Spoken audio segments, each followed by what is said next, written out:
അസ്സലാമു അലൈക്കും വറഹ്മത്തുള്ളാഹി തആല വബറകാതുഹു. ബിസ്മില്ലാഹി വൽഹംദുലില്ലാഹി വസ്സലാത്തു വസ്സലാമു അലാ അഷ്റഫി റസൂലില്ലാഹി വഅലാ ആലിഹി വസഹ്ബിഹി അജ്മഈൻ. അമ്മാ ബഅദ്. പ്രിയമുള്ള വിദ്യാർത്ഥികളെ, ഇന്ന് നമുക്ക് ക്ലാസ് എടുക്കാനുള്ളത് നമ്മുടെ ഗുൽസാറ ഉറുദു ആ ടെക്സ്റ്റിലെ ഇസ്മിൻ്റെ ചാപ്റ്ററാണ്. ഇസ്മിനെ പരിചയപ്പെടുത്തുന്ന ചാപ്റ്ററാണ്. ഇതിൽ കഴിഞ്ഞ പാഠഭാഗത്ത് ഗുൽസാറ ഉറുദുവിൻ്റെ കഴിഞ്ഞ പാഠഭാഗത്ത് നമ്മൾ ഫീലിനെ കുറിച്ച് ചർച്ച ചെയ്തു. അതിൻ്റെ കീഴിൽ വരുന്ന ഓരോ ഐറ്റംസിനെ കുറിച്ചൊക്കെ ചർച്ച ചെയ്തു. ഇന്ന് നമുക്ക് ഇസ്മിനെ കുറിച്ചാണ്.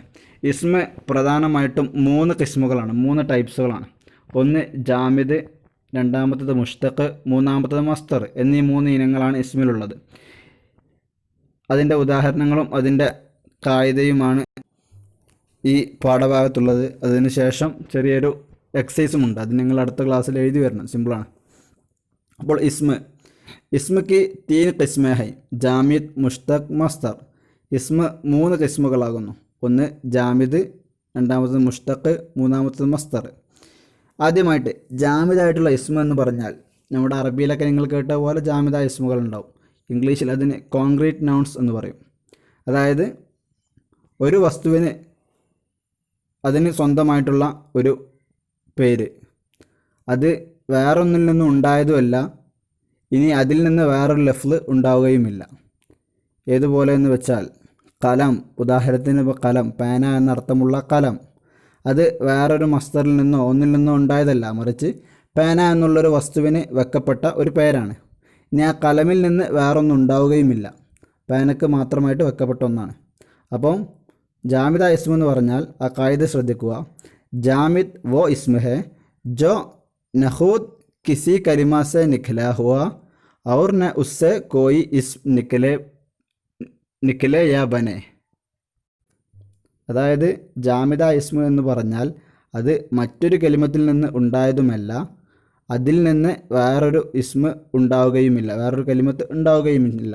അതാണ് പറയുന്നത് ജാമിദ് വോ ഇസ്മ. ജാമിദ് എന്ന് പറഞ്ഞാൽ വോ ഇസ്മ, അത്തരത്തിലുള്ള ഇസ്മുകളാണ്. എത്തരത്തിലുള്ള ജോ നഹൂദ് കിസി കലിമാസെ നിക്കലാ ഹുവ, വേറൊരു കലിമയിൽ നിന്ന് ഉണ്ടായതല്ല.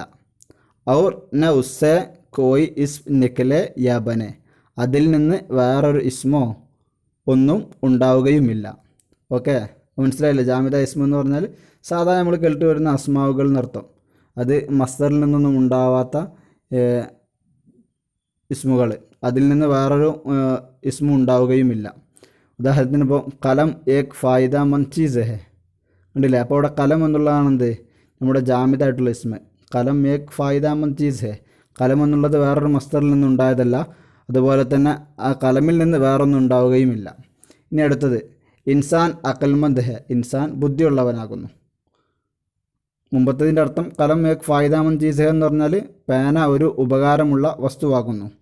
ഇൻസാൻ അക്കൽമന്ത് ഹെ, ഇൻസാൻ ബുദ്ധിയുള്ളവനാകുന്നു. അപ്പോൾ ഇൻസാൻ എന്നുള്ളത് ജാമിദായിട്ടുള്ള ഇസ്മാണ്. അത് വേറൊന്നിൽ നിന്നും ഉണ്ടായതല്ല, വേറൊന്നിൽ നിന്ന് മുഷ്തഖായി വന്നതല്ല, അതിൽ നിന്ന് വേറൊന്നും ഉണ്ടാവുകയുമില്ല. ഓക്കെ, അപ്പം ജാമിദ ഇസ്മ മനസ്സിലായില്ലേ? ഇനി രണ്ടാമത്തത് മുഷ്തഖ്. മുഷ്തഖായിട്ടുള്ള ഇസ്മ എന്ന് പറഞ്ഞാൽ അത് വേറൊന്നിൽ നിന്ന് ഉണ്ടായതായിരിക്കും, വേറൊരു മസ്ദറിൽ നിന്നോ ഉണ്ടായതായിരിക്കും, പക്ഷേ അതിൽ നിന്ന് വേറൊന്നും ഉണ്ടാവുകയുമില്ല. ഓക്കെ, വ്യത്യാസം മനസ്സിലായല്ലോ? ജാമിദ എന്ന് പറഞ്ഞാൽ വേറൊന്നിൽ നിന്ന് ഉണ്ടായതല്ല, അതിൽ നിന്ന് ഒന്നും ഉണ്ടാവുകയുമില്ല. ഓക്കെ, മുഷ്തഖ് എന്ന് പറഞ്ഞാൽ വേറൊന്നിൽ നിന്ന് ഉണ്ടായതാണ്, പക്ഷേ ഈ മുഷ്തഖായിട്ടുള്ള ഇസ്മിൽ നിന്ന് ഇനി വേറൊന്നും ഉണ്ടാവുകയില്ല. അതാണ് പറയാൻ പോകുന്നത്. ഉദാഹരണത്തിന് ഇപ്പോൾ അവിടെ ഉദാഹരണം കണ്ടില്ലേ? ദാറുൽ ഹുദാക്കെ ബഡാവോ മേ ഹം ഖുഷ് ഹൈ, ദാറുൽ ഹുദയുടെ വളർച്ചയിൽ നമ്മൾ സന്തുഷ്ടരാണ്. അപ്പം ബഡാവോ എന്നുള്ളതാണ് എന്ത്, അവിടുത്തെ മുഷ്തഖായിട്ടുള്ള ഇസ്മ. അത് ബഡ്ന പറഞ്ഞാൽ മസ്തറാണ്, അതിൽ നിന്നുണ്ടായതാണ് എന്ത്, ബഡാവോ എന്നുള്ള ഇസ്മ. ഓക്കെ, വളർച്ച എന്നർത്ഥമുള്ള ബഡാവോ എന്നുള്ള ഇസ്മ ഇതിൽ നിന്നുണ്ടായതാണ്, ബഡ്ന എന്നുള്ള മസ്തറിൽ നിന്നുണ്ടായതാണ്.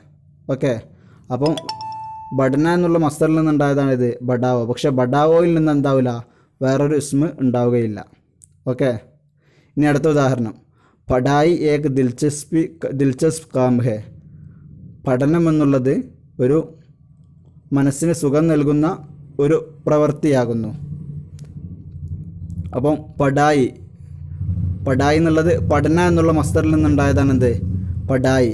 ഓക്കെ, പഠന എന്നുള്ള മസ്തറിൽ നിന്നുണ്ടായതാണ് പടായി, പഠനം എന്നർത്ഥം. ഇനി പടായിൽ നിന്നുണ്ടാവില്ല, വേറൊരു ഇസ്മ ഉണ്ടാവുകയില്ല. ഓക്കെ, അപ്പം മുഷ്തഖ് കായിക ശ്രദ്ധിക്കുക. മുഷ്തഖ് വോ ഇസ്മ ഹെ जो खुद तो किसी और लफ्ज़ से निकला हुआ लेकिन उससे कोई दूसरा लफ्ज़ न लिख रहे. മനസ്സിലായില്ലേ? മുഷ്തഖ് എന്ന് പറഞ്ഞാൽ വേറൊരു ലഫ്ലിൽ നിന്ന് ഉണ്ടായതായിരിക്കും, പക്ഷേ അതിൽ നിന്ന് വേറൊരു ലഫ്ൽ ഉണ്ടാവുകയില്ല, ഇനി ഉണ്ടാവുകയില്ല. മുഷ്തഖ് വോ ഇസ്മ ഹെ, മുഷ്തഖ് എന്ന് പറഞ്ഞാൽ അത്തരത്തിലുള്ള ഇസ്മുകളാകുന്നു. എത്തരത്തിലുള്ള? ജോ ഖുദ് തോ കിസി ഔർ ലഫ്സ് സെ നികലാ ഹുവ, അത് വേറൊരു ലഫ്ലിൽ നിന്ന് ഉണ്ടായതാകുന്നു. ലേക്കിൻ പക്ഷേ, ഉസ്സെ കോയി ദൂസറ ലഫ്സ് ന നിക്കലെ, അതിൽ നിന്ന് പിന്നീട് എന്താവുകയില്ല, ഇനി വേറൊരു ഇസ്മോ വേറൊരു ലഫ്ലോ ഉണ്ടാവുകയില്ല. ഓക്കെ, അപ്പം ഇവിടെ ഉദാഹരണം പറഞ്ഞ ബഡാവോ എന്നുള്ളത് ബഡന എന്നുള്ള മസ്തറിൽ നിന്നുണ്ടായതാണിത്, ബഡാവോ എന്നുള്ളത്. അതുപോലെ പഠായി എന്നുള്ളത് പഠന എന്നുള്ള മസ്തറിൽ നിന്നുണ്ടായതാണ്. ഇനി അതിൽ നിന്നുണ്ടാവുകയില്ല, വേറൊരു ഇസ്മ ഉണ്ടാവുകയില്ല. അപ്പോൾ ഇത്തരത്തിലുള്ള ഇസ്മുകൾക്കാണ് എന്ത് പറയുക? മുഷ്തഖ് എന്ന് പറയാം. ഓക്കെ, ഇനി മൂന്നാമത്തത് മസ്തർ. ഇത് നമ്മൾ സ്ഥിരം കേട്ട് പരിചയമുള്ളതായിരിക്കും. മസ്തർ എന്ന് പറഞ്ഞാൽ അതായത് എല്ലാത്തിൻ്റെയും മസുല് മസ്തറായിരിക്കും. ഉദാഹരണം പറയുകയാണെന്നുണ്ടെങ്കിൽ പഠന മസ്തറിൻ്റെ കായിക പറയുന്നത് മസ്തർ എന്നുള്ളത് വേറൊന്നിൽ നിന്ന് ഉണ്ടായതല്ല, പക്ഷേ അതിൽ നിന്ന് വേറുള്ള ലഫ്ലുകൾ ഉണ്ടാവും.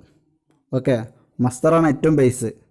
അപ്പം ആ ബേസ് വേറൊന്നിൽ നിന്നുണ്ടായതല്ല, പക്ഷേ മറിച്ച് ആ ബേസിൽ നിന്ന് മസ്തറിൽ നിന്ന് വേറുള്ള ഒരുപാട് ലഫ്ലുകൾ ഉണ്ടാകും. വ്യത്യാസം മനസ്സിലായല്ലോ? മസ്തറും മുഷ്തഖും തമ്മിലുള്ള. മുഷ്തഖ് എന്ന് പറഞ്ഞാൽ അത് വേറൊന്നിൽ നിന്നുണ്ടായതാണ്, പക്ഷേ അതിൽ നിന്ന് ഇനി ഒന്നും ഉണ്ടാവുകയില്ല. മസ്തർ എന്ന് പറഞ്ഞാൽ വേറൊന്നിൽ നിന്നുണ്ടായതല്ല, പക്ഷേ അതിൽ നിന്ന് ഒരുപാട് ലഫ്ലുകൾ ഉണ്ടാകും. ഓക്കെ, കായിക ശ്രദ്ധിക്കുക. മസ്തർ വോ ഇസ്മ ഹെ ജഹൂദ് കിസി ലഫ്സ് നെ നിക്കലെ ലേക്കിൻ കൈ ദൂസരെ കലിമ ഉസ്സെ ബനെ. മസ്തർ എന്ന് പറഞ്ഞാൽ വേറൊന്നിൽ നിന്ന് ഉണ്ടായതല്ല, മറിച്ച് അതിൽ നിന്ന് ഇനി ഒരുപാട് കലിമത്തുകൾ ഉണ്ടാകും. അതാണ് പറയുന്നത്. മസ്തർ വോ ഇസ്മ. മസ്തർ എന്ന് പറഞ്ഞാൽ അത്തരത്തിലുള്ള ഇസ്മാണ്, ആ ഇസ്മാണ്. എങ്ങനത്തെ? ജഹൂദ് കിസി ലഫ്സ് നെ നിക്കലെ, വേറൊരു ലഫ്ലിൽ നിന്ന് ഉണ്ടായതല്ല. ലേക്കിൻ പക്ഷേ, കൈ ദൂസരെ കലിമ ഉസ്സെ ബനെ, വേറെ ഒരുപാട് ലഫ്ലുകൾ എന്താവും ഈ മസ്തറിൽ നിന്ന് ഇനി ഉണ്ടാകും. ഇപ്പം ഉദാഹരണം ശ്രദ്ധിക്കുക. പഠന എന്നുള്ളത് വേറെ ഒന്നിൽ നിന്നുണ്ടായതല്ല, അതാണെന്ത്? അസലി ആയിട്ടുള്ള ഇസ്മ അതാണ്, പഠന മസ്തർ അതാണ്. പക്ഷേ പഠനയിൽ നിന്ന് പഠായി പോലെ, നേരത്തെ നമ്മൾ പറഞ്ഞതുപോലെ പഠായി പോലത്തെ ഇസ്മുകൾ ഉണ്ടാവുന്നുണ്ട്. ഓക്കെ, പഠന ഏക് ജറൂരി കാം ഹെ, പഠിക്കുക എന്നുള്ളത് എന്താണ്? ഒരു അത്യാവശ്യമുള്ള പ്രവൃത്തിയാകുന്നു. അപ്പോൾ പഠന എന്നുള്ളത് മസ്തറാണ്, അത് വേറൊന്നിൽ നിന്നുണ്ടായതല്ല, പക്ഷേ പഠനയിൽ നിന്ന് പഠായി പോലത്തെ വേറെ ലഫ്ലുകൾ ഉണ്ടാവും. ഓക്കെ, ഇനി ബഡോങ്കോ ഇഹ്തിറാം കർണ അദബ് ഹെ, മുതിർന്നവരെ ബഹുമാനിക്കൽ മര്യാദയാകുന്നു. അപ്പോൾ ഇഹ്തിറാം കർണ എന്ന് പറഞ്ഞാൽ അതെന്താണ്? മസ്തറാണ്, അത് വേറൊന്നിൽ നിന്നുണ്ടായതല്ല. പക്ഷേ ഇഹ്തിറാം കർണയിൽ നിന്ന് മുഹ്തറം പോലെയുള്ള അല്ലെങ്കിൽ ഇഹ്തിറാം പോലെയുള്ള വേറെ ഇസ്മുകൾ ഉണ്ടാകും. ഓക്കെ, അപ്പോൾ അതാണ് പറഞ്ഞത്. അപ്പോൾ 3 മനസ്സിലായല്ലോ? ജാമിദ്, മുഷ്തഖ്, മസ്തർ. ജാമിദ് എന്ന് പറഞ്ഞാൽ അത് വേറൊന്നിൽ നിന്നുണ്ടായതല്ല, അതിൽ നിന്ന് ഇനി ഒന്നും ഉണ്ടാവുകയില്ല. മുഷ്തഖ് എന്ന് പറഞ്ഞാൽ അത് വേറൊന്നിൽ നിന്നുണ്ടായതാണ്, പക്ഷേ അതിൽ നിന്ന് ഇനി ഒന്നും ഉണ്ടാവുകയില്ല. മസ്തർ എന്ന് പറഞ്ഞാൽ വേറൊന്നിൽ നിന്ന് ഉണ്ടായതല്ല, പക്ഷേ അതിൽ നിന്ന് ഒരുപാട് ലഫ്ലുകൾ ഉണ്ടാകും. ഓക്കെ, അപ്പോൾ ഇതാണ് പറയാനുള്ളത്. അപ്പോൾ ഇതിൽ വല്ലതും തിരിയാത്തുണ്ടെങ്കിൽ എനിക്ക് ചോദിക്കാവുന്നതാണ്. ഇനി അതിൻ്റെ കുറച്ച് എക്സസൈസുകളാണ്. മഷ്ക്. മുന്ദർജ സൈൽ അൽഫാസ് ഇസ്മ ജാമിദ് ഔർ ഇസ്മ മുഷ്തഖോ അലഗ് കർക്കെ ലിഖിയെ. താഴെ വരുന്ന ലഫ്ലുകളിൽ നിന്ന് ഇസ്മു ജാമിദും ഇസ്മു മുഷ്തഖും വേർതിരിച്ച് എഴുതുക. കലം, കിതാബ്, പഠായി, ഖേൽ, ദറഖ്ത്, കംബ്ര, രഹായി, ബഖ്ഷിഷ്, ഗബ്രാഹട്ട്. അപ്പം ഇതിൽ നിന്നൊക്കെ എന്താക്കുക? ഇസ്മു ജാമിദിനെയും ഇസ്മു മുഷ്തഖിനെയും വേർതിരിച്ച് എഴുതുക. ഓക്കെ, അതിലർത്ഥം കിട്ടാത്ത ഇതുണ്ടോ?